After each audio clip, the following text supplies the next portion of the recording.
ప్రార్థన చేసుకుందామండి.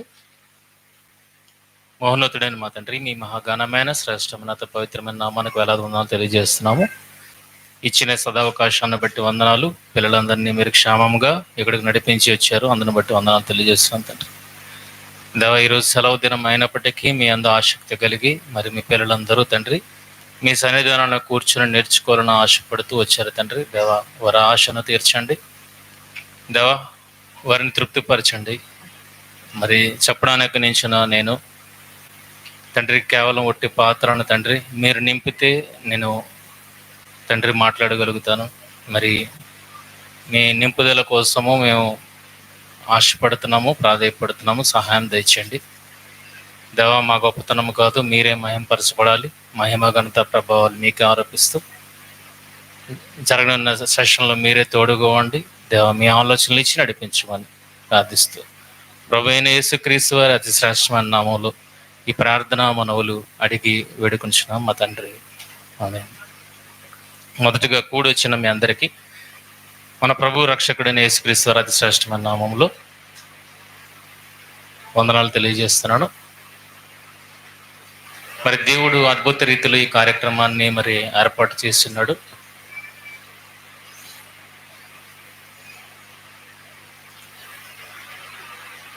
మరి చాలామంది వయసుతో నిమిత్తం లేకుండా అందరూ వచ్చారు. మరి మిమ్మల్ని అందరినీ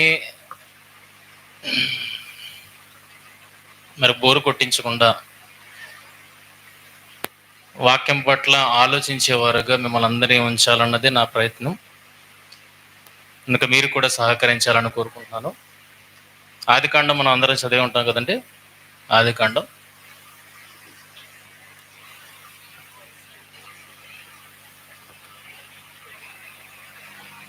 ఆదికాండంలో తెరహు ఎవరండి? తెరహు, ఓకే, గుడ్. అబ్రహాము తండ్రి.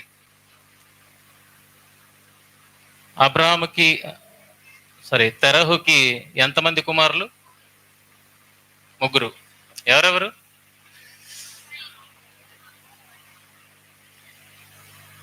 ఎవరెవరు? వెనకతల నుండి చెప్పట్లేదు. మీరు అందరూ యాక్టివ్గా ఉంటేనే కానీ ఇది క్లాస్ ముందుకు నడదు. ఎవరండి?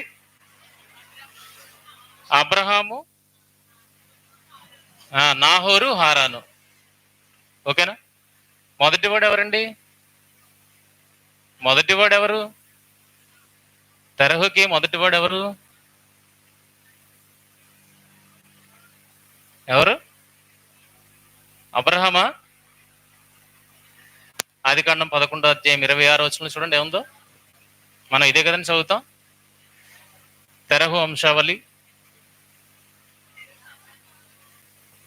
తెరహు అబ్రహామును, నాహోరును, హారానును కనెను. మొదటివాడు ఎవరు? అబ్రహాం. నిజమేనా? ఎప్పటి నుండో మనం ఆదికాండం చదువుతున్నాం. అయితే అబ్రహాము మొదటి కుమారుడు అని భావించి తర్వాత ఎవరిని? తర్వాత నాహోరుని పెడతాం, తర్వాత హారాన్ని పెడతాం కదండి. కదా? అంటే మొదటివాడు అబ్రహాం అయినప్పుడు, ఒకవేళ అబ్రహాం అయితే గనక ఒక్కసారి ఆదికాండము 17 సాగిలిపడినవి 100 వానికి సంతానము కలుగున 90 ఏండ్ల షారా కనున అని మనసులో అనుకొనెను. అబ్రహాం గారికి షారాకి ఎంత డిఫరెన్స్ అండి? ఎన్ని సంవత్సరాలు తేడా? 10 సంవత్సరాలు తేడా. 10 సంవత్సరాలు. ఈ షారా ఎవరు కుమార్తె తెలుసా? ఈ షారా ఎవరు కుమార్తె? నాహోరు కుమార్తె. ఎవరు కుమార్తె?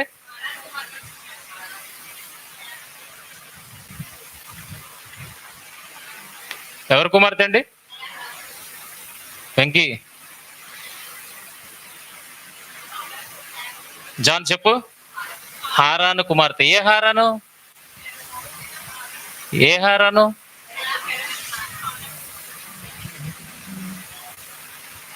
ఇంకో హారాను గురించి ఎక్కడైనా చెప్పారా బైబిల్లో? తెరహు కాలానికి తెరహు కుమారుడు కాకుండా ఇంకొక హారాను గురించి ఎక్కడైనా చెప్పారా? ఎక్కడైనా ఉందా? లేదు కదా. మరి షారా ఎవరి కుమార్తె అయి ఉండాలా? షారా ఎవరి కుమార్తె అయి ఉండాలి? లోతు ఎవరి కుమారుడు? లోతు ఎవరి కుమారుడు? అబ్రహాము సహోదరుడైన హారాను కుమారుడు. మరి షారా ఎవరి కుమార్తె? షారా ఎవరి కుమార్తె? హారాను కుమార్తె అని ఉంటా చూడండి. ఎక్కడ? తెరహు ఎన్నో అధ్యాయము? 11 అధ్యాయం 29 వచనం. అబ్రహాము నాహోరును వివాహము చేసుకుని, అబ్రహాం భార్య పేరు షారాయి, నాహోరు భార్య పేరు మిల్కా. ఆమె అంటే ఎవరు ఇక్కడ? ఆమె అంటే ఎవరు? ఇక్కడ స్టోరీ అంతా ఎవరి మీద నడుస్తుంది? షారా గారి మీద నడుస్తుంది గనక షారానే కంటిన్యూ చేస్తున్నాడు ఇక్కడ. ఆమె మిల్కాకును ఇస్కాకును తండ్రి అయిన హారాను కుమార్తె. ఏ హారాను? నాహోరు కుమారుడైన హారాను కుమార్తె ఈ షారా. ఓకేనా? అబ్రహాం గారికి షారా గారికి ఎంత వయసు తేడా ఉంది? 10 సంవత్సరాలు తేడా ఉంది. అబ్రహాం గారి సహోదరుడు కుమార్తె ఈ షారా అన్నప్పుడు ఎవరు ముందు పుట్టుంటారు చెప్పండి? అబ్రహాం గారు మొదట కుమారుడు అని ఎలా చెప్తాను నాహోరుకి? ఇదంతా మీకు ఎందుకు చెప్తున్నానంటే, బైబిల్ని ఎలాగా చదవాలి, చదివే క్రమము మనకే ప్రశ్న రావాలి. షారా గారికి అబ్రహాముకి 10 ఏళ్ల వయసు అన్నప్పుడు సారా ఎవరికి పుట్టారు? సహోదరుడిగా పుట్టినప్పుడు. సహోదరుడు ఎప్పుడు పుట్టాడు? అబ్రహాం తర్వాత పుట్టాడు సహోదరుడు. ఒకవేళ అనుకుంటే అబ్రహాం మొదటి కుమారుడు తర్వాత సహోదరుడు పుట్టాడు అనుకుంటే, ఆ సహోదరుడికి పుట్టిన కుమార్తె అబ్రహాము గారికి ఎంత తేడా ఉంది? 10 సంవత్సరాలు. ఇది రైట్ అవుతుందా? ఇది అవుతుందా? అప్పుడు ఎవరు ముందే ఉండాలి? నాహోరికి మొదటి కుమారుడు ఎవరై ఉండాలి? తెరహు మొదటి కుమారుడు ఎవరై ఉండాలి? హారాను. ఓకేనా? ఇది ఎలా చెప్తున్నానని మీరు అనుకుంటారేమో.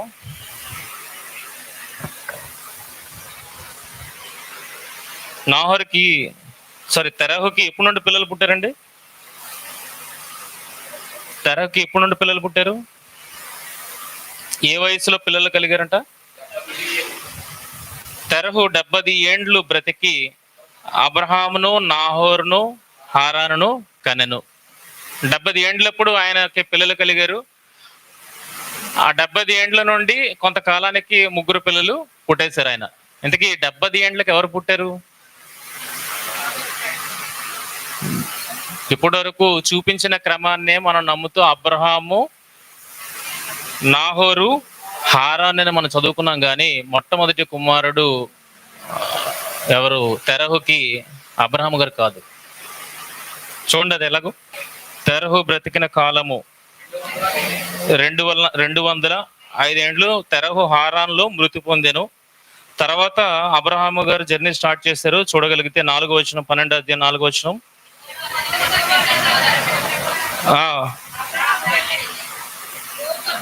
లోతు అతనితో కూడా వెళ్ళాను. అబ్రహాము హారాన్ నుండి బయలుదేరినప్పుడు 75 ఏండ్ల ఈడు గలవాడు.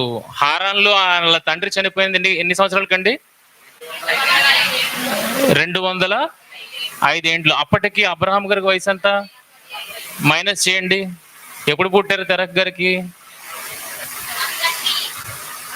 130 కదా. 130కి అబ్రహాం గారు పుట్టారు. మరి 70 ఏళ్ళకి పుట్టింది ఎవరు?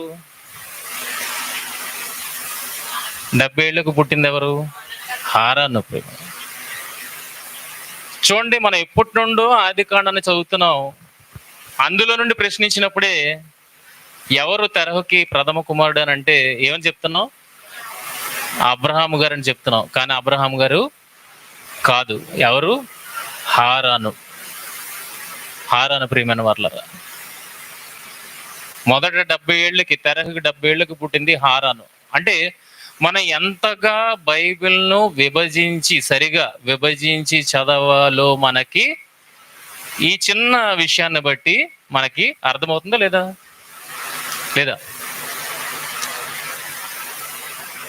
ఈ చిన్న విషయాన్ని అందుకే లేవనెత్తాను. మనం అందరం ఆదికాండం చదివిస్తుంటాం. ఆదికాండంలో తెరహు కుమారుడు ఎవరంటే ఫస్ట్ పేరు వచ్చేది అబ్రహామే. కానీ తెరహుకి మొదటి కుమారుడు ఎవరు అని అడిగితే ఎవరు? బైబిల్ చెప్తున్నది హారాను. అంటే పరిశీలించగా ఏమొచ్చింది? సరిగా విభజించి పరిశీలించగా ఏమొచ్చింది? సరైన సమాధానం వచ్చిందా లేదా? కనుక బైబిల్ చదివే విధానంలో మొట్టమొదట మనకు కావాల్సింది ఏంటి అన్న విషయం చూడగలిగితే ఏం కావాలండి? తిమోతి పత్రికలో మనకు ఉంటుంది, 2 తిమోతి 2:15లో దేవుని ఎదుటి యోగ్యునిగాను సిగ్గుపడనక్కర్లేని పనివానుగాను సత్యవాక్యమును సరిగా ఉపదేశించువానిగాను. అంటే సరిగా ఉపదేశించువానుగాను అని అంటే దాన్ని ఏంటి బ్రాకెట్లో ఏముందండి? మూల భాషలో సరిగా విభజించు వానిగాను నిన్ను నీవే దేవునికి కనపరుచుకున్నటకు జాగ్రత్త పడము. మనం కనపరుచుకోవడానికి మనం ముందుకు వెళ్ళిపోయాం అనుకోండి, ఎలా పడితే అలాగా విభజించేస్తాం. కానీ మన ముందు దేవుడే ఉన్నాడు. దేవుడే తన వాక్యాన్ని మనం ఎలా విభజిస్తున్నాం అన్నది ఆయనే పరిశీలిస్తున్నాడు అన్నప్పుడు మనం ఎలా మాట్లాడాలి ఆలోచించండి. ఎలా విభజించాలో ఆలోచించండి. టీచర్ పోస్ట్కి అప్పుడే ఒక స్కూల్కి ఇంటర్వ్యూకి వెళ్ళినప్పుడు డెమో ఇవ్వాల్సి ఉంటుంది. ఎవరి దగ్గర? ప్రిన్సిపల్ దగ్గర డెమో ఇవ్వాల్సి ఉంటుంది. మరి ప్రిన్సిపల్ దగ్గర డెమో ఇవ్వాలన్నప్పుడు ఎలా ఇస్తారు ఆలోచించండి. ఎలా ఇస్తారు? ముందు కూర్చున్నది ఎవరు? అన్ని సబ్జెక్టుల్లో ఆరితేరిన ప్రిన్సిపల్. అలాంటి వ్యక్తి దగ్గర నువ్వు ఒక సబ్జెక్ట్ మీద ఇస్తున్నావన్నప్పుడు ఎంత జాగ్రత్తగా ఇస్తారు? అంటే అన్ని పరిశీలిస్తాడు, ఏది తప్పు చెప్పకూడదు అని ఎంత ఖచ్చితంగా అక్కడ డెమో ఇస్తారు అని అంటే అంత ఖచ్చితత్వం ఇప్పుడు మనం ఎక్కడ ఇవ్వాలి?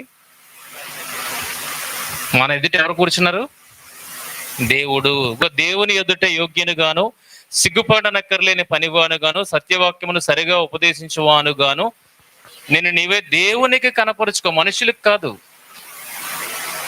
మనుషులకి కనబడాలని అనుకుంటే గనక ఎలా పడితే అలాగే వాక్యాన్ని విభజించవచ్చు. ఎందుకంటే మనిషి ఏది చెప్పినా వినేస్తాడు. కానీ దేవుని దగ్గర ఎలా ఉండాలి? మీరు ఎవరి తాలూకా అని నేను అనుకోవాలి? దేవుని జనాంగం అని నేను అనుకోవాలి. దేవుడే నా ముందున్నాడని అనుకోవాలి. అప్పుడు వాక్యాన్ని దేవుడే ఉన్నాడంటే నేను ఎలా చెప్తాను? వాక్యాన్ని కరెక్ట్గా విభజించేవాడిగా నేను చెప్పాలి. ఇప్పుడు ఈ పేపర్ ఉంది, సరిగా విభజించాలంటే ఎలా విభజిస్తాను చెప్పండి? సరిగా విభజించాలి. 2 సగాలు అవ్వాలి, 2 హాఫ్లు అవ్వాలి. ఎలా విభజిస్తాం?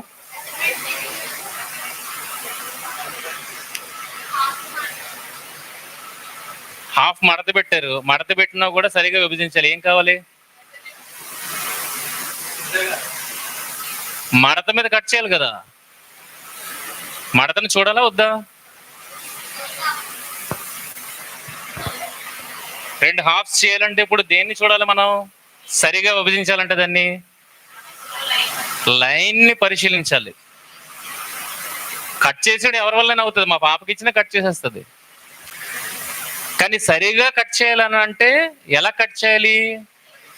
పరిశీలన, లైన్ని పరిశీలించాలి. లైన్ మీదుగా ఆ కత్తిరిని మనము తీసుకుని వెళ్ళాలి. అప్పుడే సరిగా విభజింపబడుతుంది. అంటే విభజించడానికి మొట్టమొదట మనకి ఏం కావాలి? లైన్ కాదు, అబ్జర్వేషన్ కావాలి. ఏది కావాలి? విభజించడానికి ఏం కావాలి? అబ్జర్వేషన్ కావాలి. అబ్జర్వేషన్. ఈ అబ్జర్వేషన్ మనకు ఉందా? బైబిల్ చదవడానికి మొట్టమొదట మనకు ఉండాల్సిన క్వాలిఫికేషన్ ఏంటో తెలుసా? అబ్జర్వేషన్. ఆది కాండంలోనే మనం ఒక ఎగ్జాంపుల్ మీకు చూపించాను, ఇంకా చాలా ఎగ్జాంపుల్స్ మనం లోపలికి వెళ్తాం. ఇంకా ఏది మనకి కొదువుగా ఉన్నది అని అంటే, మనకు అన్నీ ఉన్నాయి, బైబిల్ ఉన్నది, చదువుకుంటున్నాం, కళ్ళు ఉన్నాయి, చదువుకుంటున్నాం, కానీ ఏది లేదు మన దగ్గర అంటే అబ్జర్వేషన్ లేదు. ఆ అబ్జర్వేషన్ లేకపోతే మనము సరిగా వాక్యాన్ని కాదు కదా ఏది విభజించలేం. ఈ స్థలం ఉన్నది, దీనికి 3 రూములు కట్టాం, బాత్రూములు కట్టాం, మొదటగా ఖాళీ స్థలమే, దీన్ని ఎలా విభజించాం? కరెక్ట్గా కొలతలు మార్క్ చేసుకొని ఆ కొలతల మేరకు కట్టుబడి స్టార్ట్ చేస్తాం. మొదట దీన్ని అబ్జర్వ్ చేయాలి.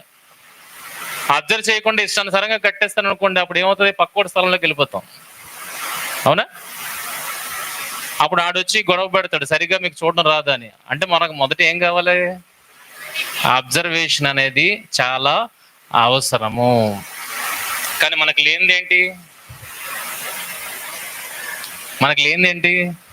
అబ్జర్వేషనే లేదు. మిగిలిన అన్నింటి దగ్గర అబ్జర్వ్ చేస్తాం. మన దగ్గర డబ్బులు మన చేతిలో పడ్డాయి అనుకోండి, అది ఏమి నోటు, నకిలీ నోటా, అసలు నోటా, పెట్టింది 500, 1000, 2000 అనేది అబ్జర్వ్ చేసేస్తాం. ఒరిజినల్ డాక్యుమెంట్ పెట్టాడా, డూప్లికేట్ డాక్యుమెంట్ పెట్టాడా అన్నీ అబ్జర్వ్ చేస్తాం. కానీ ఎక్కడికి వచ్చిన తర్వాత మా అబ్జర్వేషన్ అంతా గుడ్డిది అయిపోతుంది అని అంటే, బైబిల్ దగ్గరికి వచ్చినప్పటికీ అది గుడ్డిది అయిపోతుంది. ఎలా చదివినా పర్లేదులే, అని ఇక్కడికి వచ్చిన తర్వాత గుడ్డితనాన్ని ప్రదర్శిస్తాం. అందుకే ఈరోజు అనేకులు ఎదుట మనం ఎలా ఉన్నాం? నవ్వుల పాలుగా ఉన్నాం ప్రియమైన వాళ్ళారా. కనుక దీన్ని ఎందుకు పెట్టామనంటే, పక్షిరాజుకి ఏది ఎక్కువ? ఎన్ని కిలోమీటర్, 1 కిలోమీటర్ హైట్ లో ఉండి కూడా భూమి మీద దాని ఎరను అది నెతకగలుగుతుంది అంటే దాని అబ్జర్వేషన్ ఎంత కీన్గా ఉందో చూడండి. అలాంటిది ఎవరికి ఉండాలి? అలాంటి అబ్జర్వేషన్ ఎవరికి ఉండాలి? దేవుని పిల్లలమైన బైబిల్ని చదువుతున్న మనకి ఉండాలి. కనుక దానికైతే అది ప్రాబ్లం ఏంటంటే, అది చాలా చక్కగా అబ్జర్వ్ చేస్తుంది. మనకున్న పెద్ద ప్రాబ్లం ఏంటంటే, అదే రాశాను, మనకి అబ్జర్వేషను లేనే లేదు. దానికి కంటికి అన్ని కనబడిపోతాయి, కానీ మన కంటికి కనబడదు. అంటే చూడడానికి ఇష్టపడం, కనబడదని కాదు, చూడడానికి ఇష్టపడం.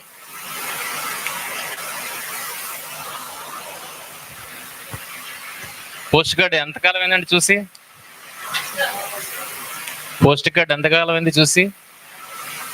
చాలా కాలం అయింది కదా.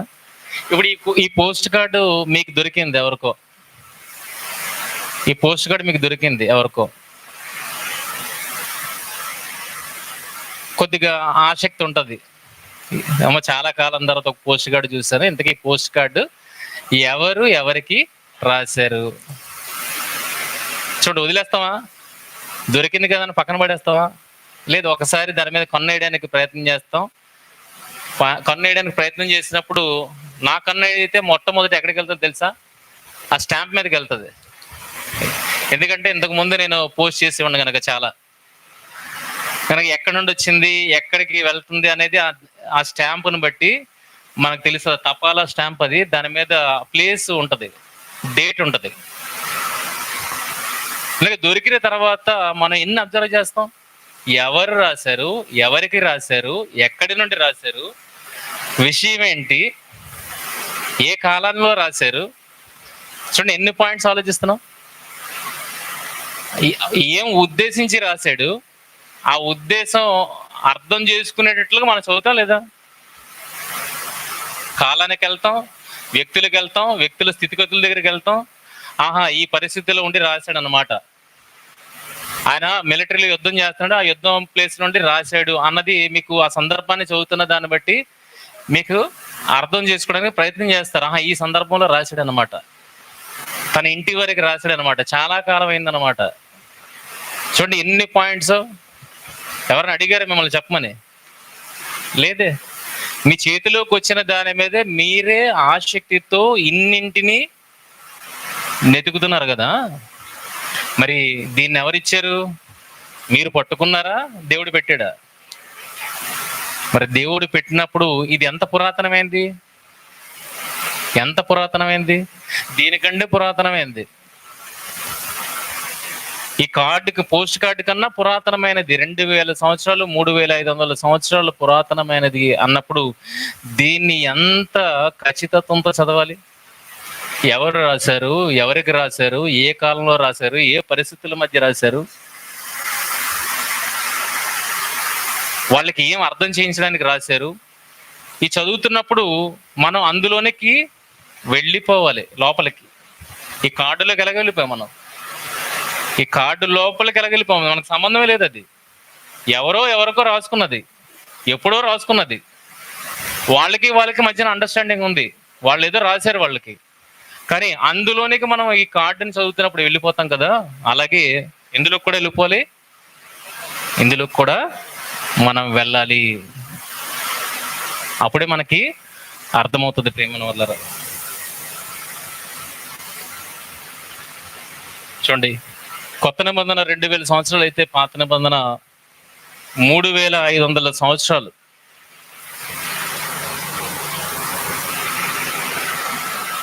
అంత పాతది మన చేతుల్లో దేవుడు పెట్టాడన్నప్పుడు ఊరకనే పెట్టలేదు ప్రేమ వల్ల. విషయాన్ని మన వరకు చేర్చడానికే దేవుడు ఈ గ్రంథాన్ని మన చేతిలో పెట్టాడన్నప్పుడు దీనిని ఎలాగ మనము చదువుతున్నాం, దీనిని ఎలాగ మనము చదువుతున్నాం. పోస్ట్ కార్డు మీద ఉన్నంత ఇంట్రెస్ట్ మనకి ఈ బైబిల్ మీద ఉందా? ఆలోచించండి. దొరికిందే కదా, పక్కన పడేయచ్చు కదా. లేదు, చదవాలి.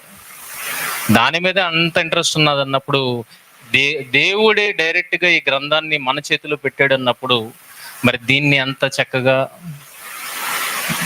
ఎంత లోతుగా దీనిని చదవాలో ఆలోచించండి.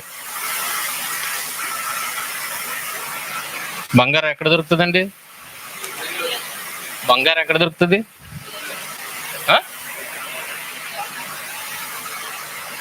ఇక్కడ పక్కన మట్టి ఉంది, తవ్వుదాం. బంగారం దొరుకుతుందా? విలువైనది దొరకాలి అంటే లోతుల్లోనికి వెళ్ళాలా వద్దా? వెళ్ళాలా? వజ్రం ఎక్కడ దొరుకుతుంది? బయట దొరుకుతుందా? బయట దొరికేది మట్టే, దానికి విలువ లేదు. కానీ లోతుల్లోనికి వెళ్ళి తవ్వగలిగితే విలువైనవి అక్కడి నుండి మనకి బయటకు వస్తాయి అన్నప్పుడు ఈ బైబిల్ కూడా అలాంటిదే. పైన నెతికితే అక్షరాలు తప్పితే ఏమీ కనబడవు. లోతుల్లోనికి వెళ్ళగలిగితే దేవుని యొక్క భావోద్వేగాలు మనకి అర్థమవుతాయి. దేవుడు మనతో ఏం చెప్పాలనుకుంటున్నాడు, ఏం అర్థం చేయించాలనుకుంటున్నాడు, ఈ విషయాలన్నీ మనకి బోధపడతాయి.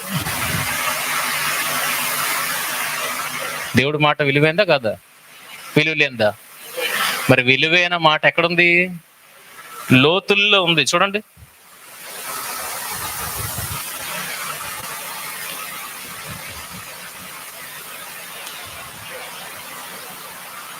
సామెతలు 20వ అధ్యాయము 5వ వచనం. సామెతల గ్రంథము 20వ అధ్యాయం 5వ వచనం. నరుల హృదయములోని ఆలోచన లోతు నీళ్ల వంటిది, వివేకము గలవాడు దానిని పైకి చేదుకొనును. చాలు. వివేకము గలవాడు ఏం చేస్తారట?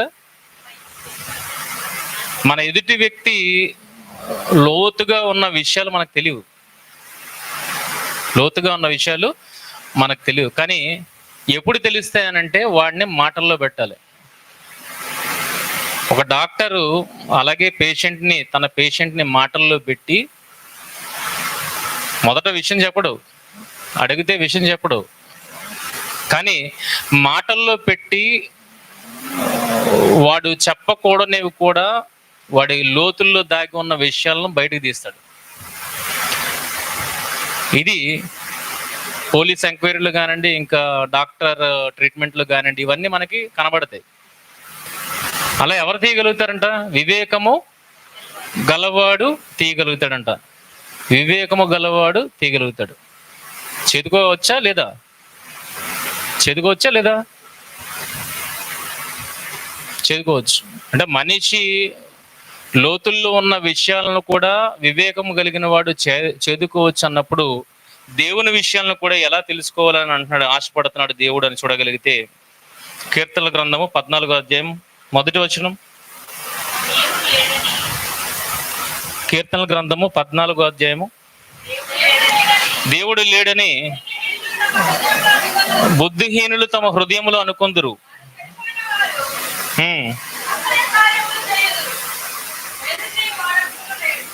కీర్తన 14:2. వివేకము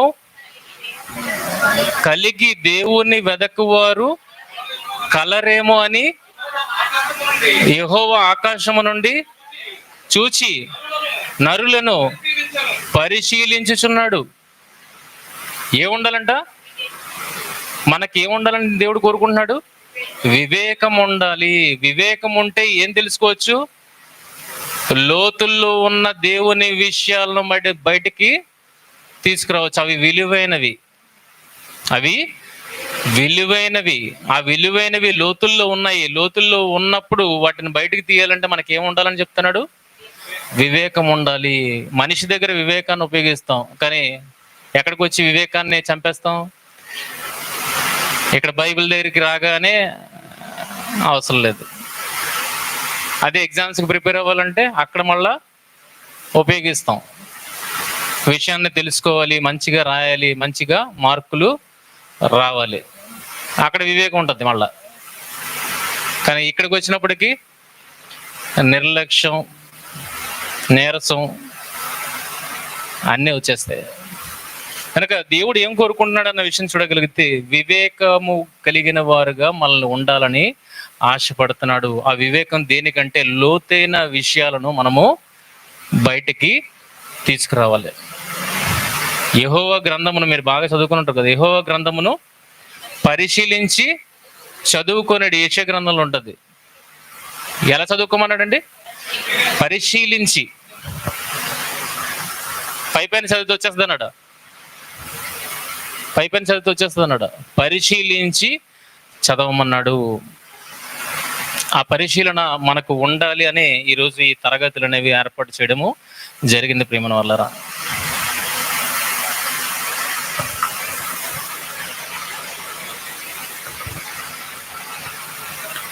ఆలోచిస్తారు కదా మీరు, ఇది ఏది 6 ఏది 9?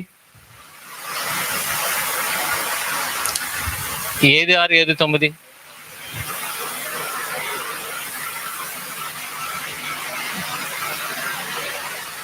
చెప్పగలుగుతారా?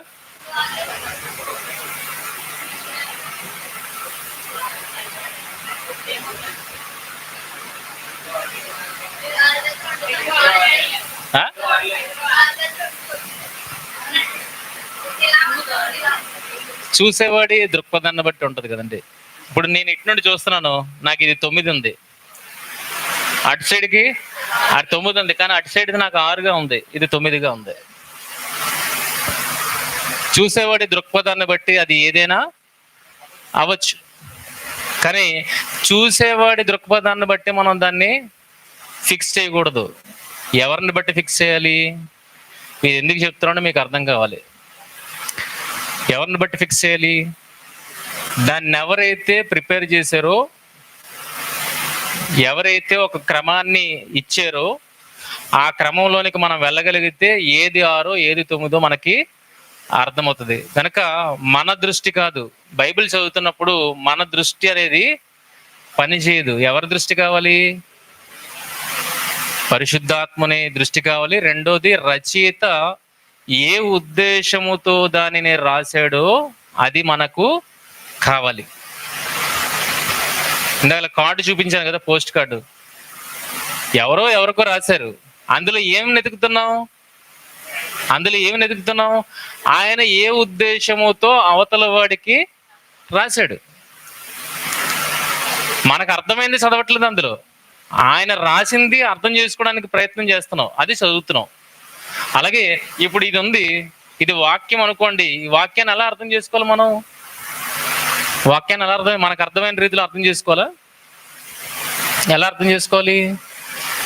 రచయిత ఒక విషయాన్ని ఆయన ఉన్న కాలములో ఆయన ఎదుట ఉన్న ఆడియన్స్కి రాస్తున్నాడు. అర్థమవుతుందా? ఇది మనకు రాసింది కాదు. ఈ బైబిల్లో ఈ పత్రికలు మనకు రాసినవి కాదు, వేరొకరికి రాసినవి. కానీ మనకు వచ్చే రాయబడ్డాయి.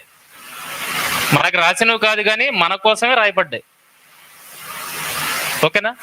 ఇప్పుడు వేరొకరికి రాశారు అన్నప్పుడు ఏ ఉద్దేశంతో రాశాడు అన్నది ఎవరికి తెలుసు? చదువుకున్న వాడికి తెలుస్తుంది, రాసేవాడికి తెలుస్తుంది. ఎందుకంటే అదే కాలంలో ఉన్నారు గనక, అవే పరిస్థితుల మధ్య ఉన్నారు గనక వాళ్ళకి ఆ విషయాలు చక్కగా అర్థమవుతాయి. ఇప్పుడు వాటిని అర్థం చేసుకోవాలంటే మనం ఎందులో దూకాలి?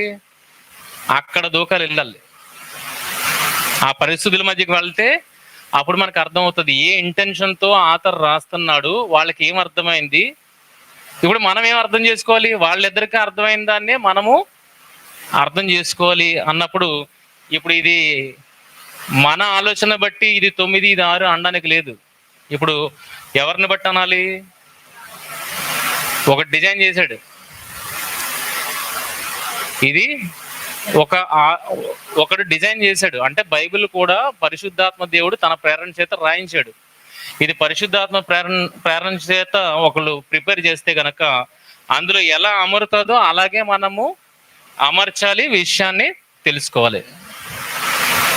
ఏది 9 ఏది 6? ఇప్పుడు ప్రిపేర్ చేసిన దాన్ని బట్టి మనం ఈజీగా చెప్పచ్చు ఏది 9 ఏది 6. చూడండి, ఇక్కడ మనం చెప్పలేకపోతున్నాం కదా, కానీ ఇక్కడికి వచ్చినప్పటికి ఏం చేస్తున్నాం? చెప్పగలిగే స్థితిలో ఉన్నామంటే ఆథర్ యొక్క ఇంటెన్షన్ మనం తెలుసుకోగలిగితేనే విషయాన్ని కరెక్ట్గా మనము మన ముందున్న వారికి చేరవేయగలుగుతాము.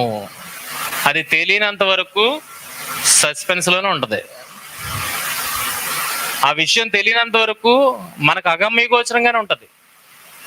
కనుక రచయిత ఏ ఉద్దేశంతో రాశాడు అన్నది మనం తెలుసుకోగలిగితే ఈజీగా మనము విషయాలని అమర్చొచ్చు. అర్థమవుతుందా? కష్టంగా ఉందా? ఏదో చదివేసామండి బైబిల్ ఇప్పటి వరకు, ఇలాగే వెళ్ళిపోతే బాగుండు అనుకుంటున్నారా? వయసు గడిచిపోయిన వాళ్ళకి కాదు, కానీ ఇప్పుడు యవ్వనస్తులను అందుకనే కాన్సన్ట్రేట్ చేస్తున్నాం అండి.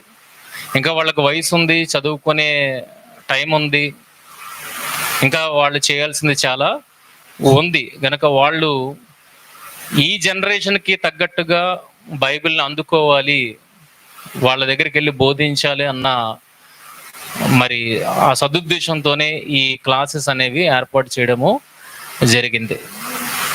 ఇంతవరకు ఇలా చదువుకొని మనం ఉన్నాం కదా అండి. ఉంటే మంచిదే. ఒకవేళ చదువుకోకపోతే ఈ రకంగా చదువుకోవాలన్న విషయాన్ని మరి ఈ సందర్భంగా మీకు తెలియపరుస్తున్నాం. కనుక పరిశుద్ధాత్మ ప్రేరణతో రాయబడినది ఆ రోజు ఉన్న పాఠకులకు అర్థమైతే గనక వాళ్ళకి ఏమైతే అర్థమైందో ఈరోజు మనకి కూడా అలాగే విషయము అర్థము అవ్వాలి.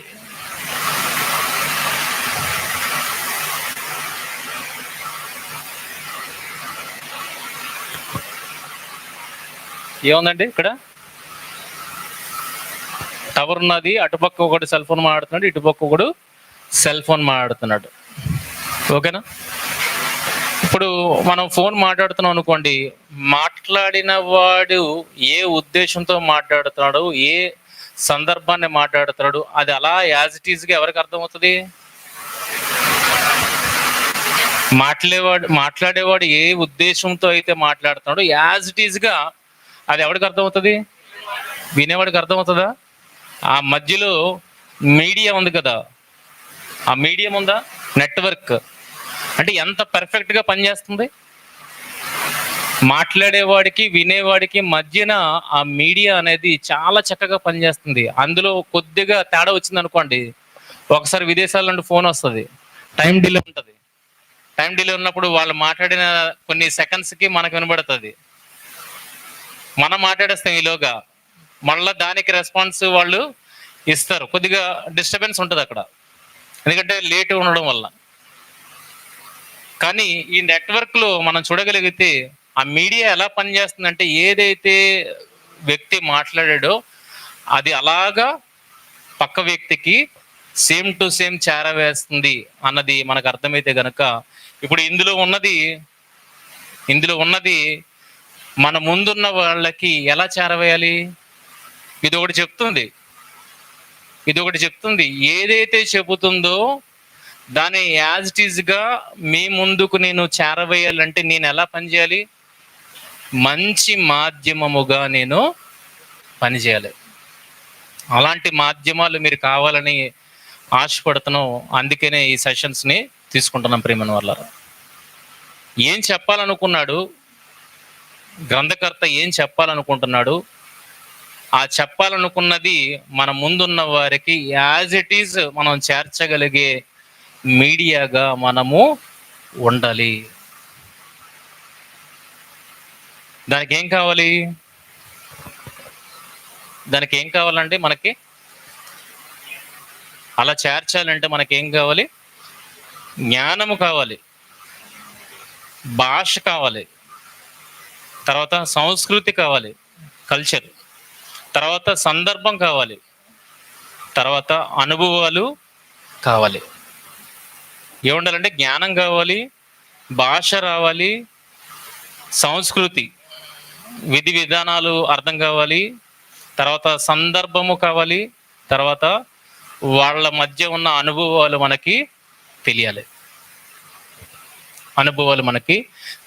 ఇవన్నీ మనం తెలుసుకోగలిగితేనే మనం ఎలా ఉంటాం? గుడ్ కమ్యూనికేటర్స్గా మనము ఉండగలుగుతాం. అంటే ఏదైతే పరిశుద్ధాత్ముడు తన వారికి తెలియజేయాలి అని అనుకున్నాడో అది యాజ్ ఇట్ ఈజ్గా మనం తెలియజేయాలి అని అంటే మనకు ఉండాల్సిన క్వాలిఫికేషన్స్ ఏంటి? జ్ఞానం కావాలి, భాష కావాలి, సంస్కృతి తెలియాలి, సందర్భం తెలియాలి, ఆ వ్యక్తుల యొక్క అనుభవాలు మనకు తెలియాలి. మన అనుభవాలు కాదు, ఆ వ్యక్తుల యొక్క అనుభవాలు మనకి తెలియాలి. ఇప్పుడు మీకు చిన్నది ఎగ్జాంపుల్ మీకు చూపడతా. ఆవిడేం చెప్తుంది? ఆవిడ ఒకటి ఎక్స్ప్లెయిన్ చేస్తుంది. ఏంటి ఎక్స్ప్లెయిన్ చేస్తుంది? స్క్వేర్, చతురస్రాన్ని ఆవిడ ఎక్స్ప్లెయిన్ చేస్తుంది. కానీ పక్కోడికి ఎలాగ అర్థమవుతుంది? త్రిభుజం అండి. వెనక అర్థం కావాలంటే మొదట నాలెడ్జ్ అనేది కావాలి. ఇద్దరి మధ్యన సంభాషణ మనకి కనెక్ట్ అవ్వాలంటే మనకేం కావాలి? నాలెడ్జ్ అనేది చాలా ఇంపార్టెంట్. ప్రియమైన వాళ్ళరా, నాలెడ్జ్ ఇంపార్టెంట్. ఇది ఓన్లీ చిన్న ఎగ్జాంపుల్ మాత్రమే. వెనక ఇద్దరి మధ్య అండర్స్టాండింగ్ ఉండాలంటే మధ్యన మనకి ఇరువురికి ఏం కావాలి? జ్ఞానం కావాలి. ఆ జ్ఞానం లేకపోతే మిస్కమ్యూనికేషన్ అవుతుంది. నేను ఒకటి చేయమంటాను, వాడు ఒకటి చేస్తాడు. అలాగా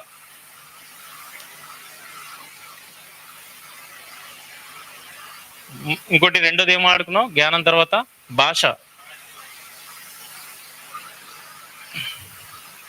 భాషలో ఇది మనం చదువుతాం కదండి, చచ్చౌకముగా. ఏంటి చచ్చౌకముగా అంటే?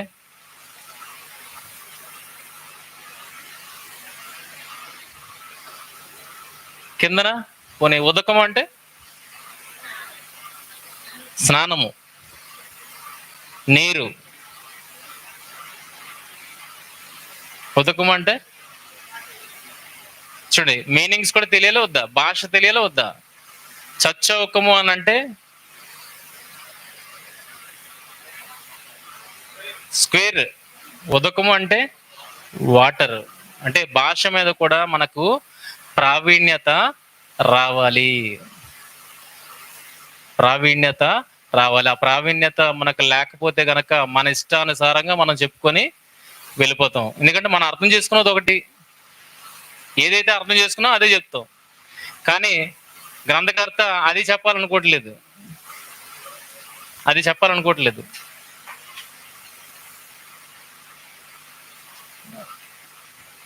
కనుక లాంగ్వేజ్ అనేది చాలా ఇంపార్టెంట్. అందులో గ్రామర్ని మనం చూడగలిగితే ఈ విషయం మనం ఆలోచిద్దాం కాసేపు. కొరింథీయులకు రాసిన మొదటి పత్రిక 4వ అధ్యాయము 6వ వచనం.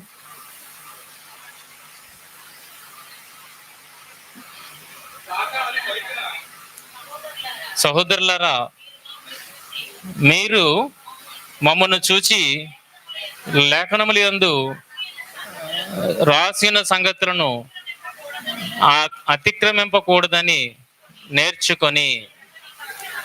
చాలండి. ఈ వచనం చదివిన తర్వాత మీకు ఏమర్థం అవుతుంది? ఈ వచనం మనకు ఎలా అర్థం అవుతుంది?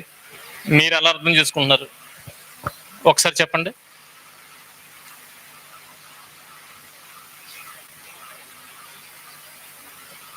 వెనకున్నోళ్ళు మాట్లాడాల.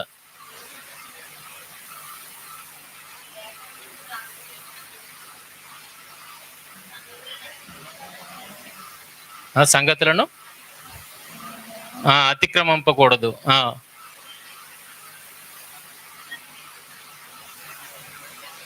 దేన్ని చూచి ఏం అర్థం అవుతుంది ఇక్కడ?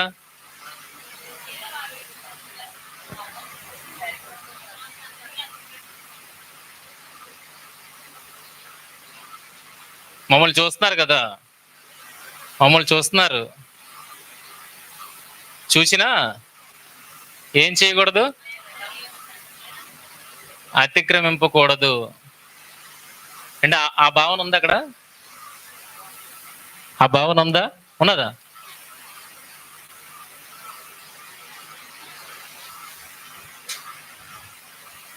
మమ్మల్ని చూసి మీరు ఏం చేయకూడదు? లేఖనంలో ఉన్నవి అతిక్రమింపకూడదు. ఏం భావన ఇస్తుంది ఇది? మీరు ఇంతకుముందు ఏం అర్థం చేసుకున్నారు? మేము ఎలాగున్నా అది మీరు చూడకూడదు,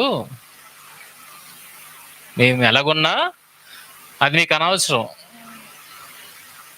కానీ ఏది ఏది చేయకూడదు? మీరు మమ్మల్ని బట్టి మీరు లేఖనాన్ని అతిక్రమింపకూడదు, మేము ఎలాగైనా ఉంటాం.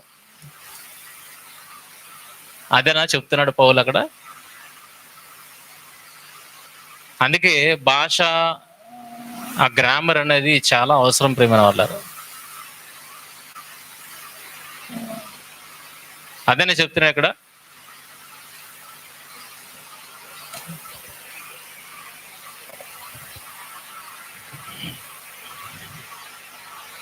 చూడండి, ఫిలిప్పీ పత్రిక 4వ అధ్యాయం 9వ వచనం. ఒకటి అర్థం కాకపోతే మనం పక్క వచనాలకు వెళ్ళాలి, లేకపోతే పక్క సందర్భాల్లోనికి వెళ్ళాలి, పక్క పత్రికలోనికి వెళ్ళాలి. ఏం చెప్పాలనుకుంటున్నాడు? ఏం చెప్పాలనుకుంటున్నాడు? మేము ఎలాగైనా పాపం చేస్తాం, మమ్మల్ని చూసి మీరు పాపం చేయకండి, మీరు లేఖనాల ప్రకారము వెళ్ళిపోండి అని చెప్తున్నాడా? లేకపోతే మమ్మల్ని చూసి ఏం నేర్చుకున్నారని చెప్తున్నాడు? చూడండి, ఫిలిప్పీ 4:9. మీరు నా వలన ఏవి నేర్చుకొని అంగీకరించిరో. అంటే ఏమి నేర్చుకున్నారండి? ఏమి నేర్చుకున్నారు? వాళ్ళని చూసి వాళ్ళు చేస్తున్న అతిక్రమాలు నేర్చుకున్నారా? చూడండి, నా యందున్నట్టుగా ఏవి వింటిరో ఏవి చూచితిరో అట్టి వాటిని చేయుడి అని అంటే పాపం చేయమని చెప్తున్నాడా? మరి ఇందాక వచ్చిన అలాగే అర్థం చేసుకున్నాం కదా. కనుక ఒకటి అర్థం కాకపోతే మనం పక్క వాటికి వెళ్ళి అది అర్థమైనంత వరకు దాన్ని అర్థం చేసుకోవడానికి మనం ప్రయత్నం చేయలే తప్పితే మన ఉద్దేశాన్ని అక్కడ పెట్టకూడదు. ఎందుకంటే మనం ఎందులో వీక్? భాషలో వీక్. మనం ఎందులో వీక్? భాషలో వీక్. మా 10th లో తెలుగు మేడం ఉండేది, నేర్చుకొని చితగొట్టేసేది. ఆవిడ ఎందుకు కొడుతుందో నాకు అప్పుడు అర్థం కాలేదు, కానీ ఇప్పుడు మాత్రం బాగా అర్థమవుతుంది. ఏంటి ఇవన్నీ ఉన్నాయి, సవర్ణ దీర్ఘ సంధి అంటది, ఆ దీర్ఘ సంధి అంటది.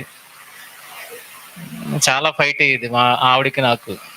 కానీ ఈరోజు ఆవిడ ఎందుకు కొట్టిందన్న విషయం కూడా అర్థమవుతుంది. ఎందుకంటే ఇక అర్థం చేసుకోవడానికి కష్టం అవుతుంది. నిజంగా అప్పుడే నేర్చుకుని ఉంటే ఇప్పుడు ఈ పరిస్థితి ఉండేది కాదు కదా. కనుక భాష మీద పట్టు ఉండాలి మనకి. భాష మీద పట్టు లేకపోతే ఒక్క వచనాన్ని 100 రకాలుగా వక్రీకరించవచ్చు. భాష మీద పట్టు లేకపోతే అది వక్రీకరణకు వెళ్ళిపోద్ది.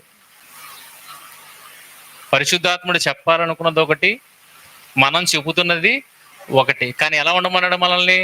మంచి కమ్యూనికేటర్స్గా ఉండమన్నాడు. మరి అలా మంచి కమ్యూనికేటర్స్గా ఉండాలంటే మనకేం కావాలి? భాష కావాలి. చూడండి, ఇప్పుడు ఈ వచనాన్ని ఎలా అర్థం చేసుకుంటారు? మీరు నా వలన ఏవి నేర్చుకుని అంగీకరించితిరో, ఏ రకంగా నేర్చుకున్నారు? నా ఎందున్నట్టుగా ఏవి వింటిరో, ఏవి చూతిదిరో అట్టి వాటిని చేయుడి. అంటే పాపం చేయమంటున్నాడా? లేదు. లేఖనాలను మేము ఎలాగా అతిక్రమింపకుండా నడుచుకున్నామో అది మా వల్ల మీరు చూసి నేర్చుకున్నారు కదా, ఆ రకంగా మీరు చేయండి. చూడండి ఎంత బాగుందో. ఎప్పుడు ఒక వచనం ఇంకో వచనంతో విభేదించదు ప్రియమైన వాళ్ళారు. అక్కడేమొచ్చి మేము పాపం చేస్తాం, మీరు చూసుకొని ఉండండి, కానీ మమ్మల్ని చూడండి మాత్రం, లేఖనాలను అతిక్రమించకండి అని అది చెప్పట్లేదు. అక్కడేం చెప్తున్నాడో అది మనకు అర్థం కాలేదు, కానీ అక్కడేం చెప్తున్నాడో ఇక్కడ కూడా అదే చెప్తున్నాడు. ఏం చెప్తున్నాడు? మీరు నా వలన ఏవి నేర్చుకుని అంగీకరించితిరో, నా ఎందున్నట్టుగా ఏవి వింటిరో, ఏవి చూచిదిరో అట్టి వాటిని చేయుడి. అప్పుడు సమాధానకర్త యొక్క దేవుడు మీకు తోడే ఉండును. మంచి చేయమంటున్నాడు, లేఖన ప్రకారం నడుచుకోమంటున్నాడు. ఇదే కదా మమ్మల్ని చూసి మీరు నేర్చుకున్నారు అని అంటున్నాడు. చూడండి, మొదటి దశలోనిక 4:2. కాగా మీరు ఇలాగ నడుచుకొని దేవుని సంతోష పెట్టవలనో, మీరు ఎలాగ నడుచుకొని దేవుని సంతోష పెట్టవలనో అది ఎవరి వలన నేర్చుకున్నారు? మా వలన నేర్చుకున్న ప్రకారము మీరు నడుచుకొనుచున్నారు. అంటే వాళ్ళ విషయంలో ఏముంది? మమ్మల్ని చూచి మీరేమి నేర్చుకున్నారు? దేవుణ్ణి ఎలాగ సంతోష పెట్టాలో అది నేర్చుకున్నారు. ఎలా సంతోషపెట్టగలం? లేఖనాలను అతిక్రమింపకుండా లేఖనాల్లో ఉన్నది ఉన్నట్టుగా చేయడము ద్వారా. అది ఎవరి దగ్గర నేర్చుకున్నాం? మీ దగ్గర నేర్చుకున్నాం, మీ దగ్గరే చూసి నేర్చుకున్నాం. గనక మా వలన నేర్చుకునే ప్రకారముగా మీరు నడుచుకొనిచున్నారు. అంటే ఎలాగున్నారు? మందకి మాదిరులుగా పౌలు గారు ఉన్నారు అన్న విషయం మనకి అర్థమవుతుంది. వాళ్ళు అతిక్రమించలేదు, మనల్ని అతిక్రమించమని చెప్పలేదు, దేవుని సంతోషపెట్టమనే చెప్పారు, అదే నేర్పించారు. సో చూడండి ఎంత భాష ప్రాబ్లం వల్ల ఎంత తేడా వచ్చిందో. అవునా కదా? ఒప్పుకుంటారు దీన్ని? ఇది కల్చర్. చూడండి ఏముంది కల్చర్, సంస్కృతి. పవిత్రమైన ముద్దు పెట్టుకొని ఒకరినొకడు వందనములు చేసుకుని అంటే ఫారెన్లో కల్చర్ ఉంటుంది. ఇక్కడ మనం చేస్తామా? మనకేముంది? మన దగ్గరికి వచ్చిన వాళ్ళైనా మన దగ్గరికి వచ్చినప్పుడు ఏం చేయాలి? ముద్దు పెట్టుకుంటారా? లేదు కదా. ఏం చేయాలి అంటే ఒక ప్రాంతానికి వెళ్ళినప్పుడు ఆ ప్రాంతంలో ఉన్న కల్చర్ని మనం తెలుసుకోవాలి. ఆ కల్చర్ని బట్టి ఈ రోమపత్రికలు ఇది రాయబడింది. వాళ్ళకున్న కల్చర్ ఏంటి? పవిత్రమైన ముద్దు పెట్టుకొని ఒకరినొకడు వందనము చేసుకునే, అది వాళ్ళ కల్చర్. కానీ వాళ్ళే మన దగ్గరికి వచ్చారనుకోండి, ఎలా బిహేవ్ చేస్తారు? మన నమస్కారం పెడతారు, షేక్ హ్యాండ్ ఇస్తే షేక్ హ్యాండ్ చేస్తారు. అవునా? ఇక్కడికి వచ్చిన తర్వాత మారిపోతారు. మనం అక్కడికి వెళ్ళిన తర్వాత ఒకవేళ అలవాటు చేసుకుంటే ఆ రకంగా, లేదు అని అంటే మన కల్చర్ని అక్కడ చూపెడతాం. కనుక కల్చర్ అనేది చాలా ఇంపార్టెంట్ ఒక విషయాన్ని అర్థం చేసుకోవడానికి. సందర్భం ఇది పెద్దదైపోద్ది.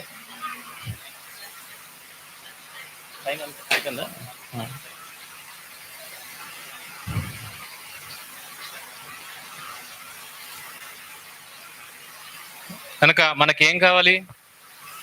దీంతో క్లోజ్ చేద్దాం ఈ సెషన్ని. మనకేం కావాలి?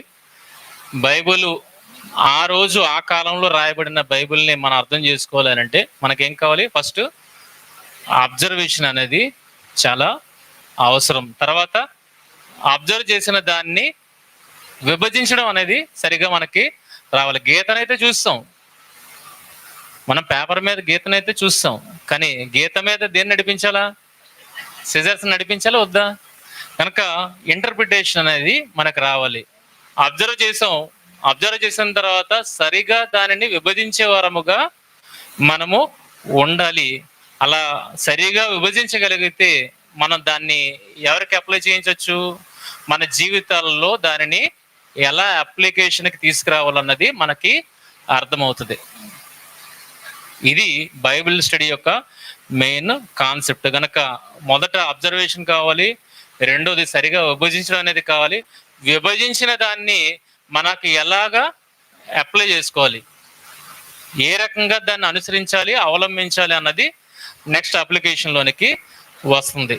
కనుక ఈ రకంగా మనము బైబిల్ని నేర్చుకోవాలి అన్నది ఇది చాలా బేసిక్ లెసన్ ఈరోజు చెప్పడం జరిగింది. నెక్స్ట్ మధ్యాహ్నం సెషన్లో వర్క్షీట్ ఇద్దాం. భోజనంకి పోతారు కదా? అవునా? ఓకే, మీకు వర్క్షీట్ ఒకటి ఇవ్వడం జరుగుతుంది.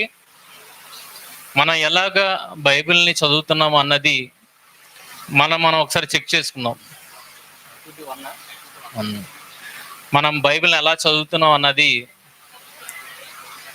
అందరూ ఒకటే పారాగ్రాఫ్ చదువుతారు, ఒకటే అధ్యాయం చదువుతారు, కానీ ఎలా చదువుతున్నాం అనేది చూడండి. అన్ని కోణాల్లో మనం ఇప్పుడు చూడడానికి ప్రయత్నించేద్దాం భోజనం తర్వాత.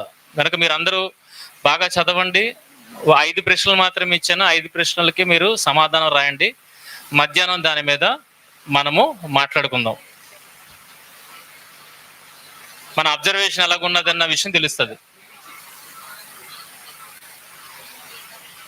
అబ్జర్వేషన్ బట్టి ఇంటర్ప్రిటేషన్ ఉంటుంది, ఇంటర్ప్రిటేషన్ బట్టి అప్లికేషన్ ఉంటుంది. కనుక మొదట మన అబ్జర్వేషన్ ఎలాగుందో చూద్దాం. మీరు చదివిందే, నేను కొత్తది ఏమి ఇవ్వలేదు. మీరు అందరూ ఎప్పటి నుండో చదువుతున్నది. ఇంట్రెస్ట్ ఉన్న వాళ్ళు తీసుకోండి. అందరికీ వేసుకో.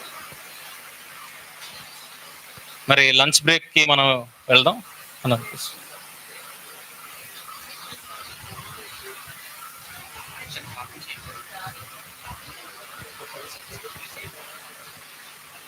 లంచ్ బ్రేక్కి వెళ్దామండి. మరి ప్రార్థనతోటి ఇప్పటి సెషన్ని ముగించుకుందాం. మిక్కిలిగా ప్రేమించు మా కన్న తండ్రి దేవా, ఇప్పటి వరకు మీరు నడిపించిన విధానాన్ని బట్టి వందనాలు తెలియజేస్తున్నాం తండ్రి. దేవా, మీ వాక్యాన్ని అర్థం చేసుకోవడమే కాకుండా అర్థం చేసుకున్న దాన్ని ఎలాగ మేము దేవా మా జీవితాలకి అన్వయించాలో అన్న విషయాన్ని కూడా మేము తెలుసుకొని తండ్రి దేవా, అది తండ్రి అనుచరణలో పెట్టే వరముగా ఉండటకు సహాయం దయచేయమని మిమ్మల్ని ప్రార్థిస్తూ ప్రాధేయపడుతూ ఇంకనూ జరగనైన సెషన్ తోడుగా ఉండండి. సక్రమంగా జరుగులాగిన సహాయం దయచేయండి దేవా. ఎండ తీవ్రతను తగ్గించండి దేవా. పిల్లలు ఆసక్తితో ఇంకనూ తండ్రి ఆలోచించి దేవా ఈ సెషన్లో కూర్చునేలాగున చక్కటి వాతావరణాన్ని అనుగ్రహించమని మిమ్మల్ని ప్రార్థిస్తూ ప్రాధేయపడుతూ తిరిగి మరలా కలుసుకునేంత వరకు తండ్రి మీ క్షేమస్థితిని అనుగ్రహించమని కోరుతూ మహిమ ఘనత ప్రభావాలు మీకు ఆరోపిస్తూ ప్రభు అయిన యేసుక్రీస్తు వారి అతి శ్రేష్టమైన నామంలో ఈ ప్రార్థన మనవులు అడిగి వేడుకుంటున్నాము తండ్రి. ఆమేన్. అందరూ భోజనానికి సిద్ధపడండి. త్వరగా మరి భోజన కార్యక్రమాన్ని ముగించుకొని మరలా తరగతిలో కూర్చోవాలని మరి కోరుకుంటున్నాం. ఎందుకంటే మనం ఇక్కడ నేర్చుకోవడానికి వచ్చాం కనుక టైం వేస్ట్ చేయకుండా, భోజన విషయంలో టైం వేస్ట్ చేయకుండా సమయాన్నంతా మరి బైబిల్ నేర్చుకోవడంలోనే మనము కేటాయిద్దాం. అందరూ ఇది గమనించాలని కోరుకుంటున్నాను.